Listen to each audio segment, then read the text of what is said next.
You're listening to the podcast for all of the news, notes, and breakdowns for your Ohio State Buckeyes. This is Sons of the Shoe with Nick Wilson and Spencer German. Sons of the Shoe is back. Nick Wilson, Spencer German, as the big voice guy said. What a lovely show we have for you. It is Combine Week, and several Ohio State hopefuls going into the draft are working out, getting ready, trying to build their case to be a better draft pick. Not one, though. Not the one everybody wanted to see in Indy. We'll get to that in today's show. We got Nick Saban's comments on his new role moving forward. But as always, new show. Please follow the show wherever you get your podcasts. We're talking Apple, Spotify, 923thefan.com, the free Odyssey app. Please make sure to follow us, as we are also on the 923 The Fan YouTube channel. Please make sure to hit subscribe there. Please make sure to comment on the show. I've been a little lax recently, but as Spencer can attest to here, I will go at you. I will engage with you, rather, on the comment sections on 923 The Fan YouTube. But I need to get better at that. That's my bad. I agree. I'm carrying the show. You're carrying the show by doing all the hard work that I don't know how to do, but I'm carrying the show on the YouTube comment section. Probably not proportional. You're still probably doing a hell of a lot more work than I am, in fairness. I'll do better. I promise. I will step my game up. I will make sure so the problem is I have like multiple YouTube accounts that I'm logged into at all times because for just other jobs that I have. And so I have to go through the process of like, okay, I need to log out of this, not log out, but I have to switch accounts. I have to go find the video. I have to now go comment. It just seems like it's very which really, in the grand scheme of things, the process of me uploading the videos and cutting the videos and writing descriptions for the videos is way more tedious than that. So I don't know why that seems like the thing that's like the most difficult part to do to me, but it seems like the most difficult part to do to me. I don't know. So I can tell you why. It's the same reason why when that week I've balanced my checkbook, done 25 hours of radio, checked in on my people, been a good dad, cooked dinner multiple times a week, despite the fact I'm not home for dinner. When I've been super dad, why I can't get off my ass to do dishes.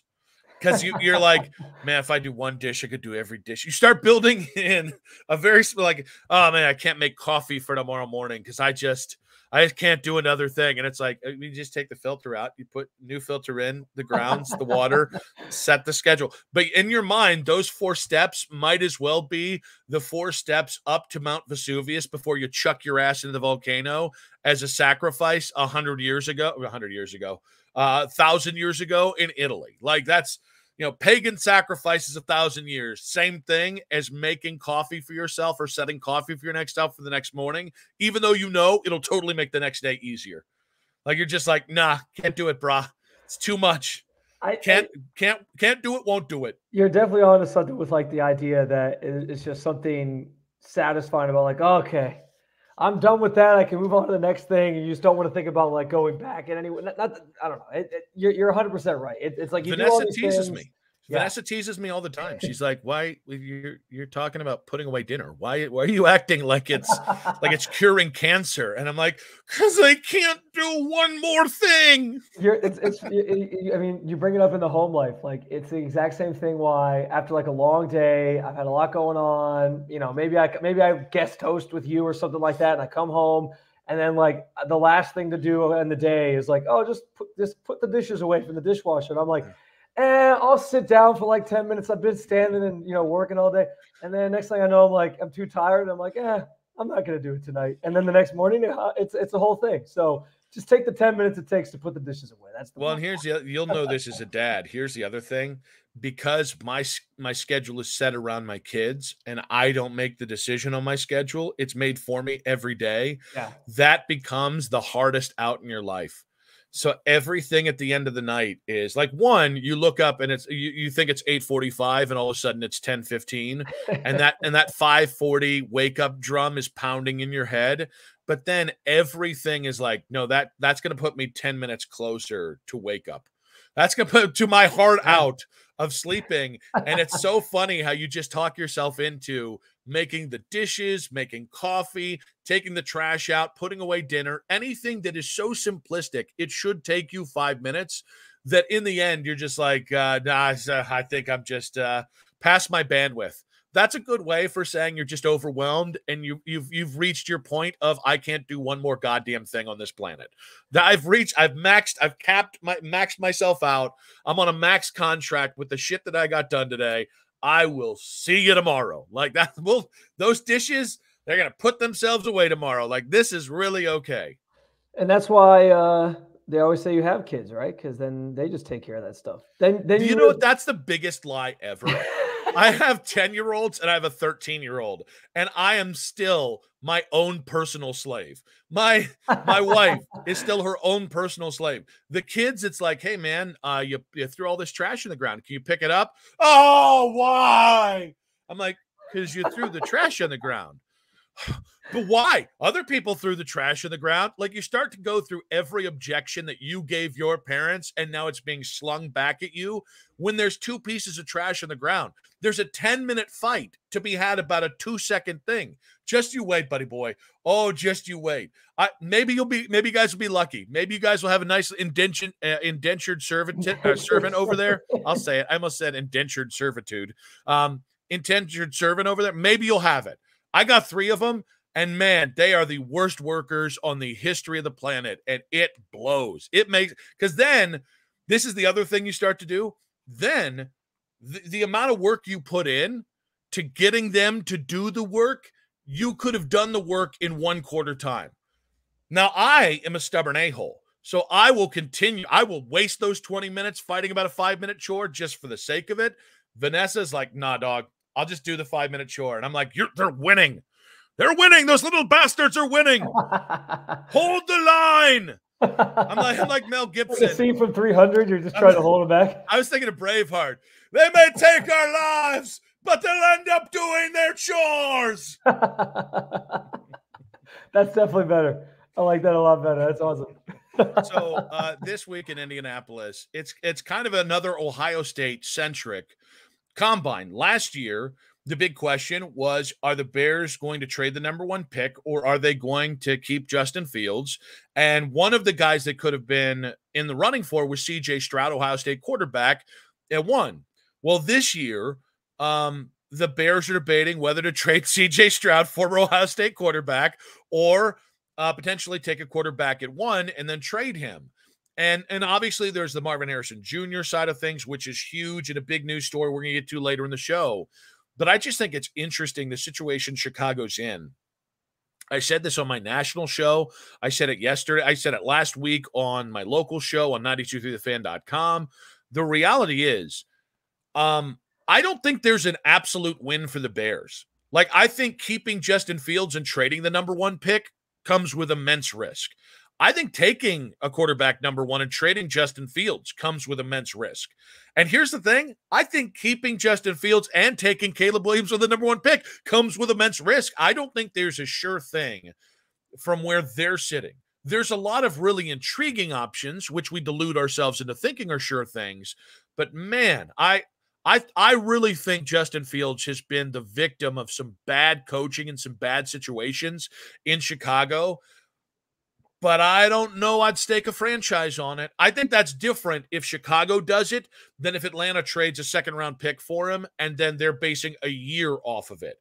Because with Chicago, you've already got the 3 years you've spent on Justin Fields, plus this next year, plus that future conversation about do we have to give him a contract so we can substantiate our decision to go with him instead of taking Caleb Williams at 1 if that's how they go. I think the contract thing is the big reason why Chicago, their hand is kind of forced here to me. Like they have to draft another quarterback because if they're still I always like to drop the line of if you're in year 3, year 4 of a rookie deal with a quarterback and you still don't know, like you're still asking yourself, is this the guy?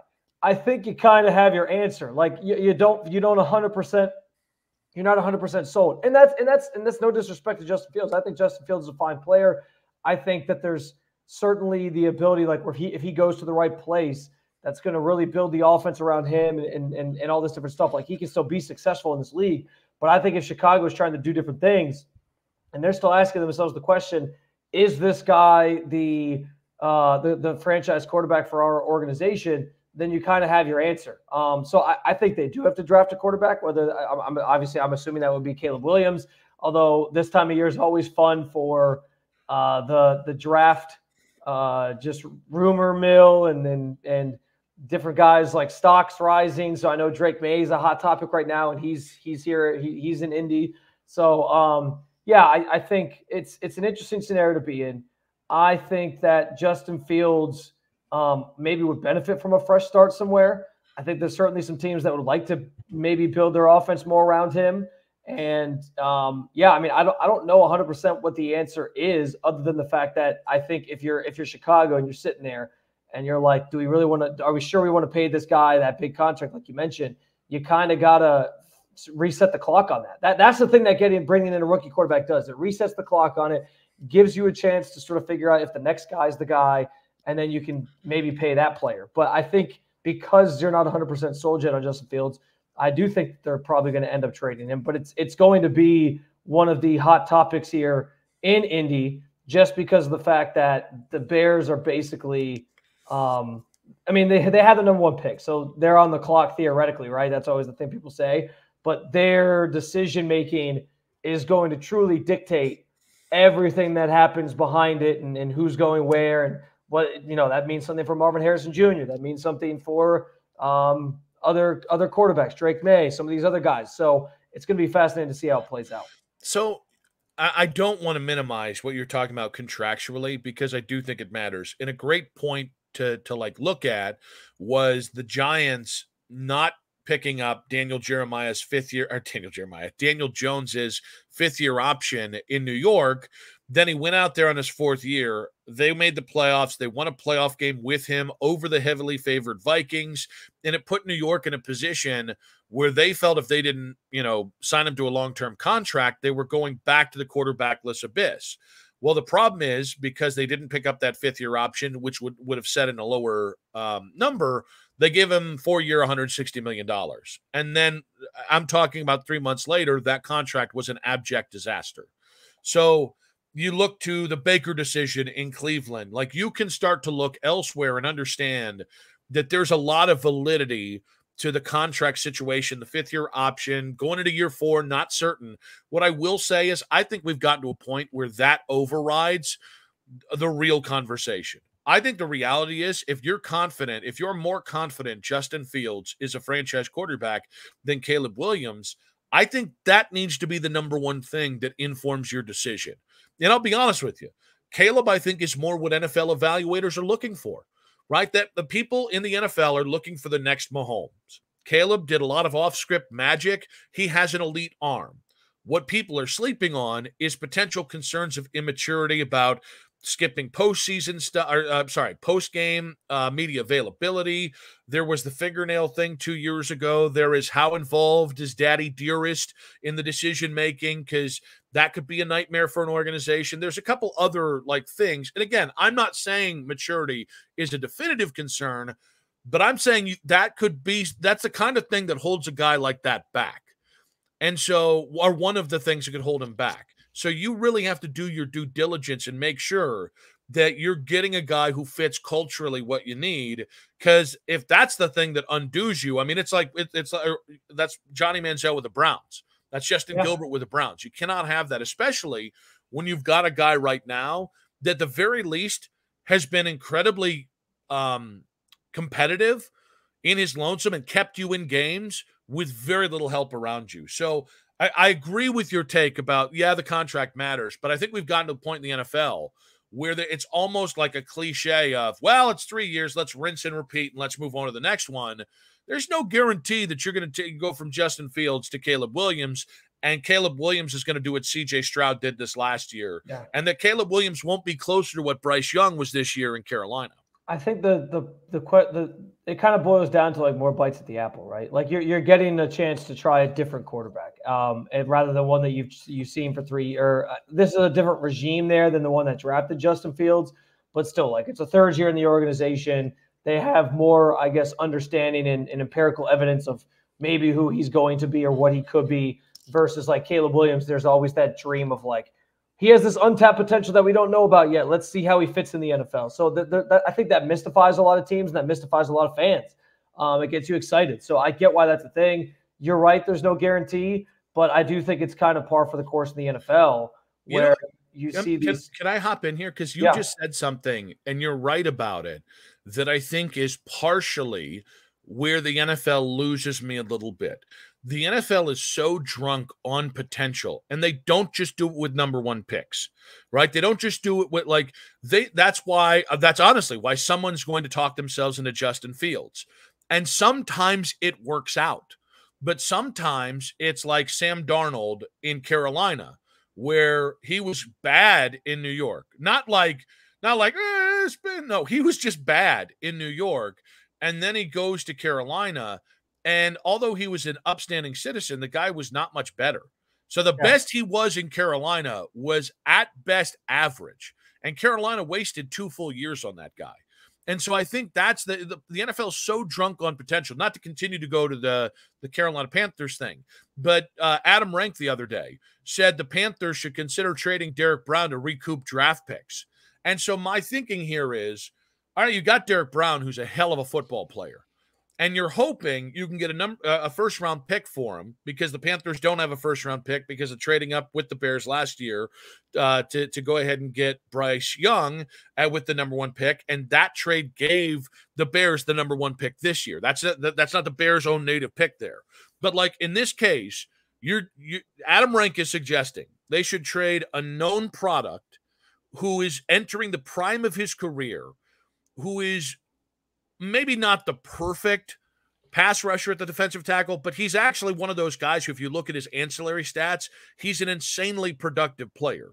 He's suggesting trading that guy for at least one draft pick in the hopes that one day that draft pick could be an incredibly productive player. And I get, like, maybe they just want to focus it on a different position. Maybe they just want, but like this whole idea of, well, you know what? We need more potential around here. And so what we're going to do is we're going to take a known quantity, a just a very good football player, if not high-level football player, in the hopes of taking a high-level football player with this draft pick. And it is just this cycle of potential, and it bites more teams in the ass. Yeah. Like, I guarantee you, when you trade a proven NFL player for a top 64 pick, I would almost guarantee that more times than not, the proven player continues to produce, and the unknown quantity doesn't match up to that potential of that other player. It doesn't always. Smart teams make good trades, but man, this just generality of, well, hey, they need more picks, they should trade a good football player. Isn't that antithetical to what hey, we're going to get worse now, so we might get better tomorrow, or we might get the same tomorrow. I also think the potential, the concept of potential also matters in the life cycle of these coaches and these front offices. Like they thrive off of that because it gives them something that they can bank on. Like, oh, we got this quarterback that we're trying to develop. Like, we got to give him a couple years, and then theoretically that gives that coach or GM a little extra time. I mean, Jeff Fisher in the NFL did this when he was with the Rams. Good old 500 Fisher. He could never really do much other than the year that they obviously went to the Super Bowl when he was with the Titans. But then it was like, other than that, he was always hovering around 500, right? Like that was always the joke with him. But his last few years in LA, he had Jared Goff, and it was, we're not going to pull that card out yet because we potentially have a franchise quarterback. So I get why that matters, and I get why it's become a thing. But you're right; they probably rely on that a little bit too much. And you and I have both expressed on this show that there are concerns for Caleb Williams. And I think that's always the scary thing with the draft in general and drafting these players. There are times where a guy coming out of college is a sure thing. We've seen it. I mean, Andrew Luck was one. And Andrew Luck, if you want to call him a bust because of what the hype was around him, fine, I get it. But, I mean, that guy coming out of Stanford, you knew he was going to be a really good quarterback. And he was a really good quarterback almost instantly from the day he got in the NFL. It was just that he kept getting hurt. Like injuries basically derailed his career. Like he was a sure thing. Obviously, like Peyton Manning was considered a sure thing when he came out. So every now and then you get like one or two a decade that you're like, we know this guy is going to be really good in the NFL. And then all the rest, even as much as these people are going to be breaking down the tape and telling you why they know this guy's going to be good or that guy's going to be good. When we saw with Bryce Young last year, and then Bryce Young had a terrible rookie year versus C.J. Stroud, and the Panthers could have had him. So it's an inexact science all the way around, and it makes it hard when you're assessing these things. And we have concerns of our own about Caleb Williams. I mean, look at his record against the ranked teams last year. It looked like he really struggled when he was under duress. Like, there's certain things that just didn't really show a guy who maybe is going to be great at the next level, but that doesn't mean he won't. It takes, everybody deserves a shot. He'll get his. He's likely going to be one of the top picks, if not the top pick. But it is interesting what that means for Justin Fields and kind of where he goes from here.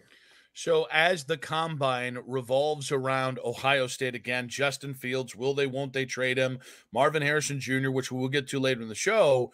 It's funny. The most noteworthy thing I've heard Justin Fields say recently has nothing to do with his status with the Bears and all about his thoughts on the Ohio State Buckeyes. We're going to get to that next, but first, a quick word from our sponsors.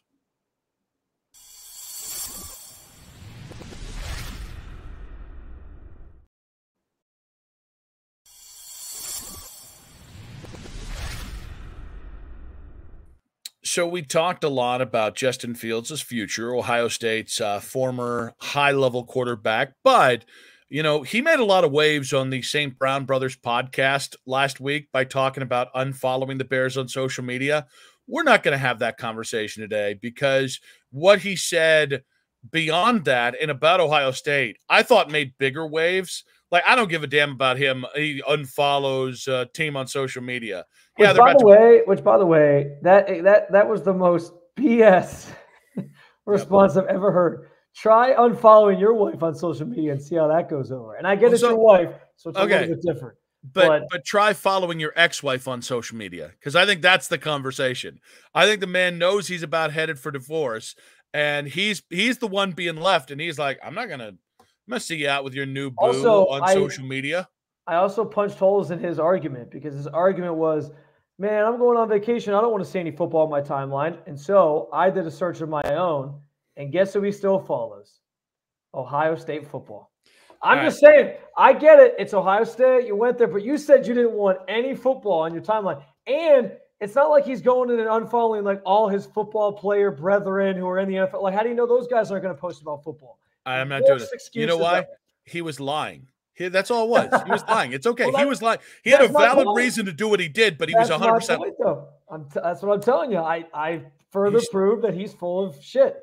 Now you've got me into this. You're starting to work me up here. I'm not doing it because during the same St. Brown Brothers podcast, Justin Fields revealed his Ohio State Mount Rushmore, and this got people talking because it was Ezekiel Elliott, Troy Smith, Ted Ginn Jr., and Eddie George. Just on the whole, I need your reaction on that Ohio State Mount Rushmore from Justin Fields. I think the obvious reaction is that's a really good Ohio State Mount Rushmore if you were born in like the year 1995 and like you started growing up caring about Ohio State football by the time you were like, it was like the year 2000, right? Then you kind of got, oh, okay, now we can start talking about these great players at Ohio State. And I think I understand what he was doing. I don't find I'm not like pushing back on all of his reasoning for Troy Smith. Okay, he won a Heisman. He's the last Ohio State Heisman winner. That one makes some sense. But to ignore, and I guess this is a little bit of a peek to at least one person who I'm having on my list, to ignore the only player to ever win 2 Heisman trophies in the history of college football is just wild to me. So that was maybe the biggest one that I think he left off the list. Can we just start with this? It's really hard to do a Mount Rushmore for Ohio State football. Yeah. Because there are no coaches on that list, which I think is a real conversation. There's no defensive players on that list, which is ignoring a lot of amazing football players. And that, by the way, that's not a criticism of Justin.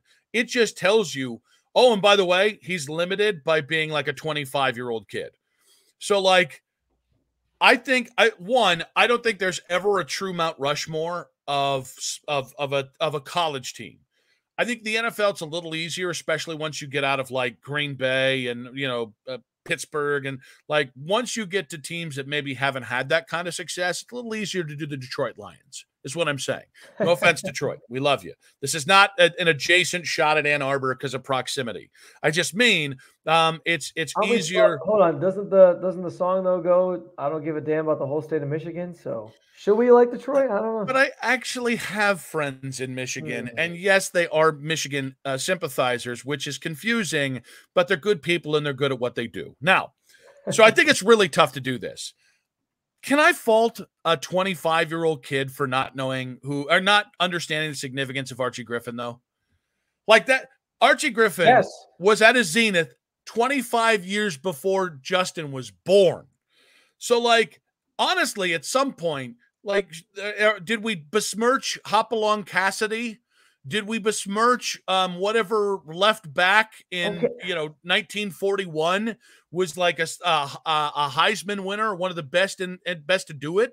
Like there's a part of me that like a 50-year-old Ohio State fan will never have the same Mount Rushmore as a 25-year-old. And a 75-year-old Ohio State fan's Mount Rushmore is going to look different than a 50-year-old's. Like, I think some of this is just he's a very young buck with a limited scope. I think I got to give him some grace for just being young, right? Yeah, I mean, I'm okay saying that this is about like him only knowing like the more recent guys, and I'm fine admitting that and saying that's why his Mount Rushmore looks like what his Mount Rushmore looks like. But I also think like you don't just get a pass for not knowing who Archie Griffin is. Not that he doesn't know that. Okay, that's not fair. Not that he doesn't know who he is, but not putting him on your Mount Rushmore when. Like Ohio State prides itself so much on like the history of the program. And like when Urban was there and Fields was obviously there under Urban and then transitioned to the Ryan Day era, there was so much like they emphasized, he put a big emphasis on the history of the rivalry and the history of the program and why this stuff matters.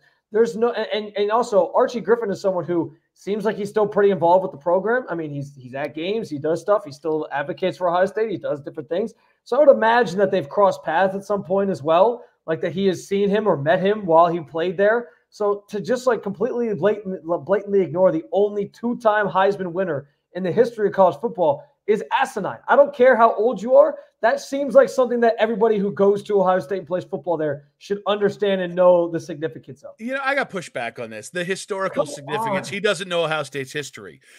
Three of his four guys are guys there's no way he saw. He was born in 1999. Troy Smith's zenith was when he was 6 years old. Eddie George was his best player in college football when he was -4. So he does have some historical relevance. He just doesn't have it from 25 years before he was damn born. The Troy Smith submission literally punches a hole though in the argument you're trying to make, because if you said he was only 6 years old, how could he watch Troy Smith? The reason he put Troy Smith on there in the podcast was that he was the Heisman winner at Ohio State, and he was just – I think it had more to do with the fact that he was a quarterback. So, I was a quarterback, he was a quarterback. He won the Heisman at Ohio State, so I got to put him on there. But then he can't use the same argument for Archie Griffin, who won 2 Heismans, the only player to ever do it in the history of college football? Like, what the hell are we doing? Now I got to ask you, what year were you born? 1991. All right, 1991. All right, so I'm going to go roughly 30 years before you were born. And who was Ohio State's safety that was drafted by the Raiders, and he was a three-year starter for the Buckeyes and helped the Buckeyes win the 1968 national championship? Mike Sensabaugh. It was Jack Tatum. How dare you not know your Ohio State? All right. This Mike Sensabaugh won in 68. Yeah, you got me. This beloved Ohio State player was part of 3 Big Ten championship winning teams during his tenure at Ohio State. 2-time All-American, linebacker, win to the NFL. He had 29 tackles versus Penn State. I'll give you the damn year. It was the mid to late 70s. What linebacker am I talking about? Okay, Nick, but here's the thing. I didn't play football at Ohio State. Cousineau. Like I'm not required. I guess it's not, okay, I shouldn't say required. That's not fair. But I didn't play football at Ohio State where the player that we're talking about, Archie Griffin, was around the program and was like talked about as one of the greats. And I'm assuming I've never been to like the Woody, but I'm assuming that there's his pictures plastered all over the place and his 2 Heismans are on display. Like, this is somebody that clearly has a history. I'm not expecting Justin Fields to know these players that you're asking me about, which Mike Sensabaugh also was a safety who won a championship in 1968. So screw you, Nick. My answer wasn't completely wrong. But anyway, no, like I think the historical relevance of Archie Griffin is why it matters. Like, not all these guys that we're going to go through and be like, well, what about this random corner who played for the Buckeyes in 1973? You should know his name too. Like, no, I'm not saying he needs to know every single player, but it's Archie freaking Griffin. The guy won 2 Heismans. Every year, the Heisman ceremony opens up when there's somebody on the stage who has already won one, and they're like, well, he's got a chance to do something that only one other player in the history has ever done. Archie Griffin, Ohio State, won 2 Heismans. Like, his name is brought up every single time. How is there no history? To act like you just forget about who Archie Griffin is because I didn't know who the other safety was for the 1968 Ohio State team is fucking stupid. So with that, I got you. I jammed you up a little bit. My bad. We're dogs. That's my bad. I found my way out of it. I'm fine. How do you know Archie Griffin wasn't 5th on his list? Maybe he was. I don't know. See, because that's the point. Like, you think he just automatically forgot him. Like, why does Archie Griffin have to be on Mount Rushmore? Because he won 2 Heismans? And he still is up there as one of the greatest players in Ohio State history in terms of the stats. He's up there still to this day. The 2 Heisman thing is the thing that people reference more than just the stats. So he still is, though, the rushing leader at Ohio State. We've gone down a rabbit hole I did not intend to, which was specifically should he know who Archie Eddie is. George on there, and Eddie George also played 4 years at Ohio State. And Eddie George is a great player, but he was still like 2,000 yards behind Archie Griffin when he was done with his Ohio State career. So I think the problem with this list here, and again, it's Ezekiel Elliott, it's Troy Smith, it's Ted Ginn Jr., and it's Eddie George. I don't think you should have in a place that has put this many wide receivers into the NFL. I don't think you should have 2 running backs on that list. For as great as running backs as Ohio State has had, I think you got to trim one there. And I really struggle with Ted Ginn Jr. being on the list too. Yeah. And so, like, I think, like, and by the way, if we're talking about, like, I think Zeke's off the list. I think Eddie stays. I think it really depends on what your qualifications are. Like, do you have to have beaten Michigan? Do you have to have won a national championship? Like, those are all fair qualifiers. Like, if you have to have won a national championship, Eddie George, you got to sit down, brother. Like, if you have to have beaten Michigan 2 or more times, all right, this guy, you got to sit down. So, like, I think this all depends on how we qualify what belongs on our list. I would say if we're putting somebody from the 2014 championship on there, it's got to be Joey Bosa at the very least for me. Like, I think Joey then goes into the NFL. Like, if we're talking about all the dudes who then went to the NFL, give me Joey Bosa. So a defender is listed there. I actually am partial to Jack Tatum. I grew up. I never got to see Jack Tatum play, but like got a lot of love for him because my dad loved watching Jack Tatum. Yeah. But then I think it becomes all right. So the 2014 team is represented with who's Troy Smith. I'm on the fence whether Troy should represent that team because you could say Chris Gamble, Ted Ginn's got a chance. They have 3 or 4 defenders that belong on this list as well. Different defensive linemen, different linebackers. I mean, that whole team was stacked. I mentioned Chris Gamble who played. Mike Doss. Oh my God, Mike Doss belongs in this conversation. So, but if Troy's the 2002, all right, you got to have that guy on. And if Eddie's the guy that didn't win a national championship at Ohio State on the Mount Rushmore, because at Ohio State, I don't think you can have 2 guys that didn't win a national championship or beat Michigan every year. Then I think you got to pluck somebody off one of Woody's teams. And it would make sense that it's Archie then, because he is the guy that, Cousineau won a national championship, Tatum won a national championship, but everybody thinks of Archie Griffin when you think of the Woody Hayes era in Columbus. So that's more how my math. I need at least one great defender.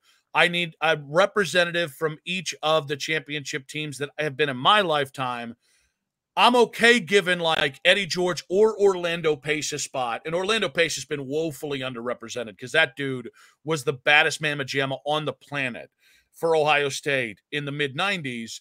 But then you got to give me a player from the national title team. How do you kind of view the Mount Rushmore Ohio State conversation? Yeah, I'm with you on like it's big picture, and this is where this tough stuff matters because it's not so long ago we were having a conversation about if Marvin Harrison Jr. is the best wide receiver that ever went to Ohio State, and I said I thought he was, but that was from the perspective of like skill wise.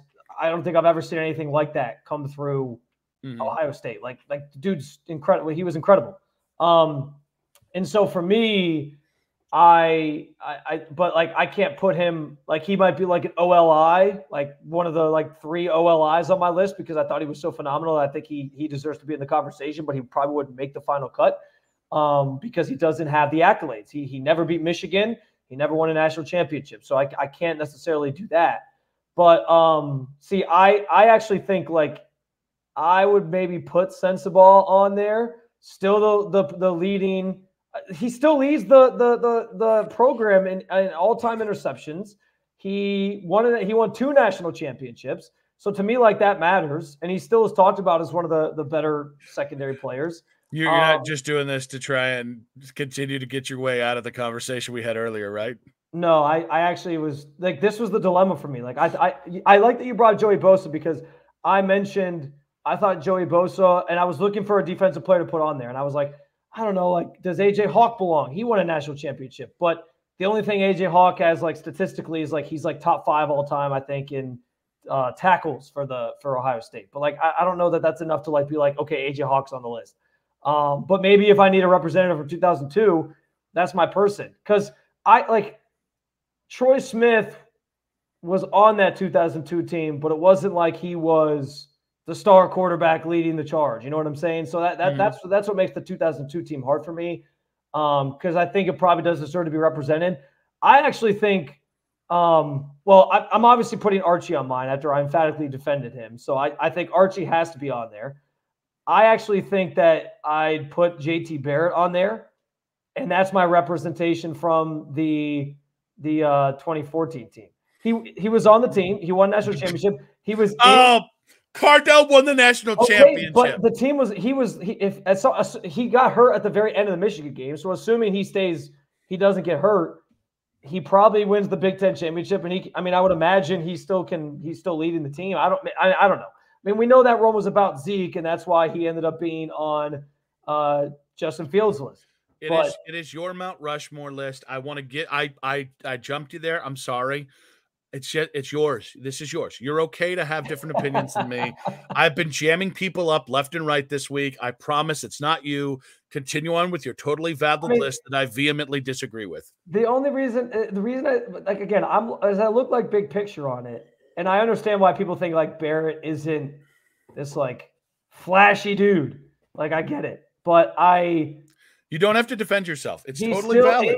But he still is like the all-time leading passer at Ohio State after playing the 4 years he did there. He still won a national championship. He was in the Heisman conversation. You got to wonder if he wins it, if he ends up playing if he finishes the Michigan game that year and then he plays in the Big Ten championship game. Does he end up winning the Heisman? I don't know. But I don't know. I think the 2014 needs representation. So I'd be okay either putting Barrett on there or putting Bosa on there. So if I'm picking one of those two, I think that's fine. I think Archie goes on there. I have to have a wide receiver. I as much as I would love to put Marvin Harrison Jr. on there, I honestly think I'd probably lean Chris Carter, just because of Chris Carter never won a national championship, but I think the fact that Chris Carter became one of the all-time greats, he's a Hall of Famer, and he still remains atop some of the records in terms of Ohio State history. He's 4th all-time in receptions. He's still 4th all-time in total yards.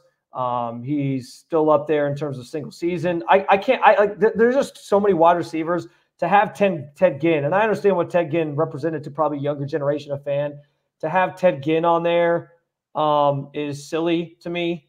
I understand like the kick return thing and the receiver thing, but he's not even top 10 in receiving yards in Ohio State history for a career.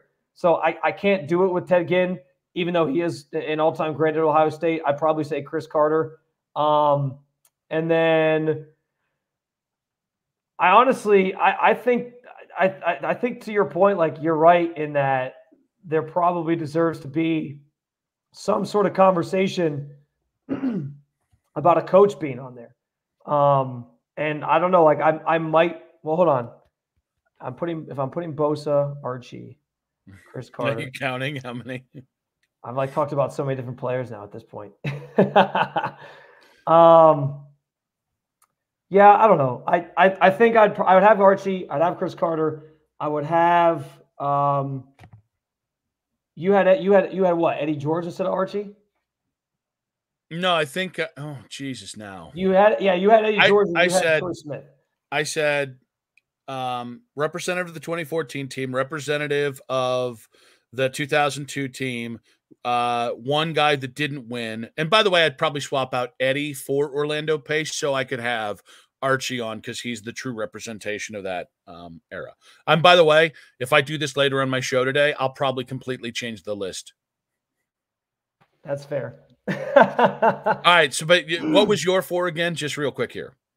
If my 4 would probably be Archie, JT Barrett. No, sorry. I forgot. Archie, Joey Bosa. I'm with you on him being the representative from that team. I would have Chris Carter, and I would probably put who do I want for my 4th one? I'd probably just put Woody Hayes because of what he meant to the rivalry at the time that he was here, and I think that matters. All right, guys, we want to hear in the comments or at Nick Wilson says at SpinC2_, precisely who should be on the Mount Rushmore for Ohio State. Justin Fields was not great. It could have been a lot better. We admit that. He's a young man, born 1999, no age shaming here, but he's too young to have a fully formed opinion on this one. So a little bit of age shaming there. Leave your comments on the YouTube channel and our playlist there. If we see him, we'll respond to him. And we will get to the combine and what it means for Marvin Harrison next. But first, quick word from our sponsors.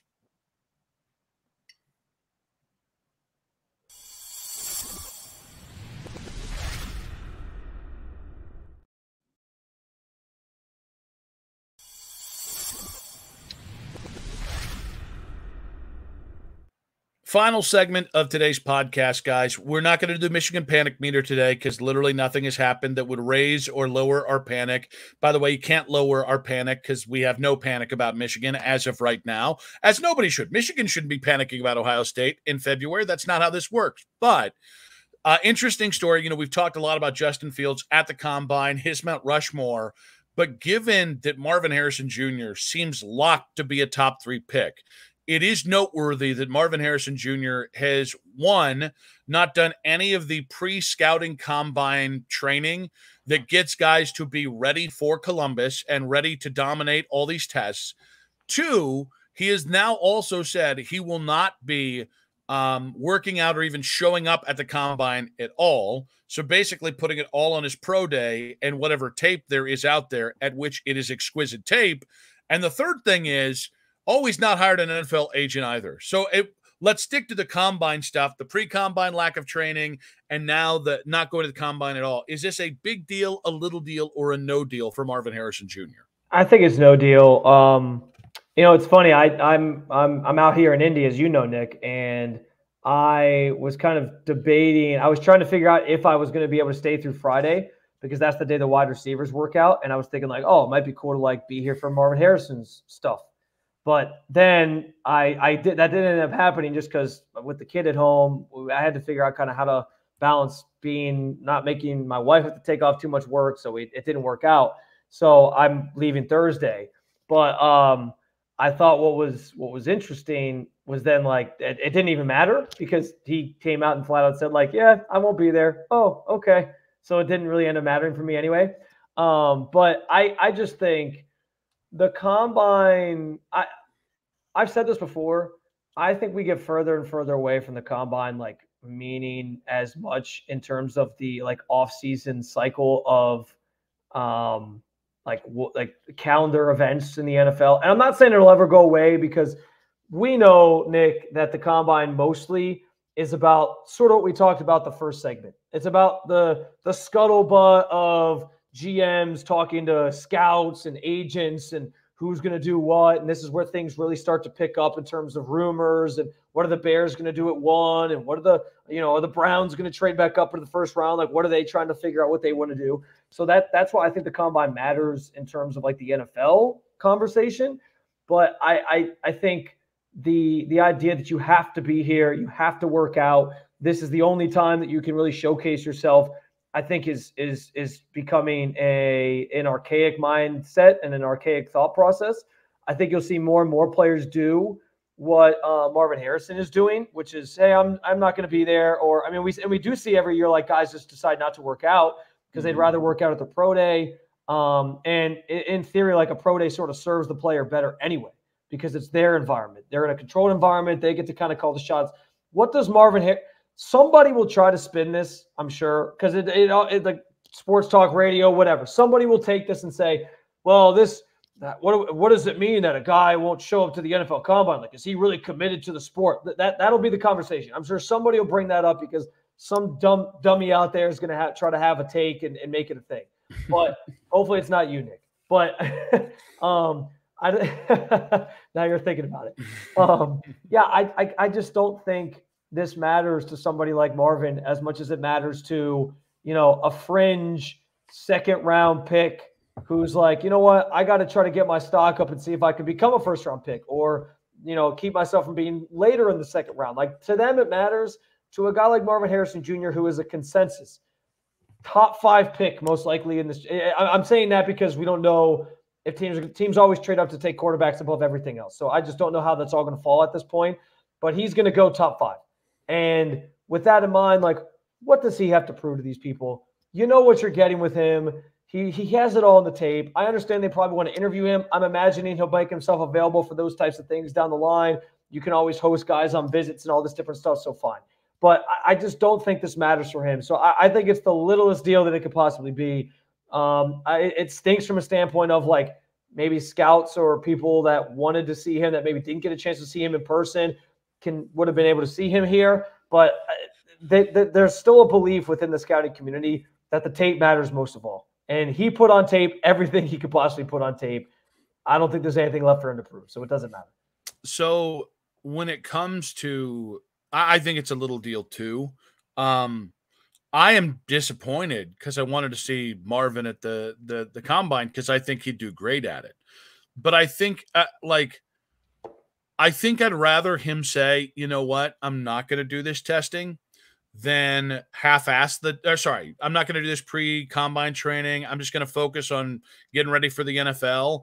I'm going to focus on being the best version of myself. I'd rather him make that decision and, maybe rattle some people than half-ass it and hurt his draft stock in some of those things. And, like, listen, there are other guys. I mean, Robert Saleh isn't going to the combine. So there are NFL head coaches who don't go because they don't see value in it. I think they're dumb. I actually think it matters more for the teams because of understanding, like, whatever's going on in the ether, who's available, who's not available. I also think it matters because once you meet these kids, I don't think you really get a sense for who somebody is until you have an honest, authentic conversation with them. And I think it's easier in a situation where the league or the team or the combine controls it than in a pro day where that guy's going to be more relaxed. So I think a head coach not doing it is ridiculous. For Marvin, listen, I mean, the only way it doesn't work is if Marvin falls in the draft. And I just can't, Lance Zierlein, NFL.com, NFL Network, Houston Radio Lore. His dad was a legendary. Larry Zierlein was a legendary offensive line coach in the NFL for Pittsburgh way back in the day. Lance knows football, but Lance kind of threw out there like, oh, the people aren't going to like this, and I have Malik Neighbors as wide receiver 1, and I'm just like, listen, I actually think Malik Neighbors is a hell of a football player. But if you take Malik Neighbors before you take Marvin Harrison Jr., you are a special kind of dumb. And if you do it because Marvin Harrison Jr. didn't show up to the combine, you might be beyond dumb. You might be something much, much worse. Yeah, it's funny because you hear these NFL scouts talk themselves into guys who have off the field issues and stuff because they're like, well, he's just super talented. And so it's funny when something like not showing up at the combine or something is held against a guy. Like, does he take the game seriously? But then there's players who have some off the field issue and they're like, well, we see a lot of potential in this guy. So it's just funny. There's so much hypocrisy, I think, in the way that these things are discussed. You bring up Neighbors, by the way. I had to laugh at another thing I saw this week because PFF, and my stance on PFF is always that I think they do some valuable work that nobody else or not a lot of other people are doing, right? So I think they provide some context to NFL players, college players in terms of how their season went, what they did well, all these different things. I'm willing to accept that and say, yes. So I use PFF for certain things. But I also take PFF with a grain of salt sometimes because I don't know that it's similar to the concept of drafting players. It's not an exact science. Mm-hmm. And I saw something they put out the other day that was the most valuable wide receivers in college football last season at the FBS level. And it was Rome Odunze and Malik Neighbors. And I'm fine. Those two guys, I agree with you. I think Neighbors is going to be a really good, impactful player in the NFL. Odunze is consensusly wide receiver number 2 behind Marvin Harrison Jr. But if you're going to tell me that those two guys are more valuable than what Marvin Harrison Jr.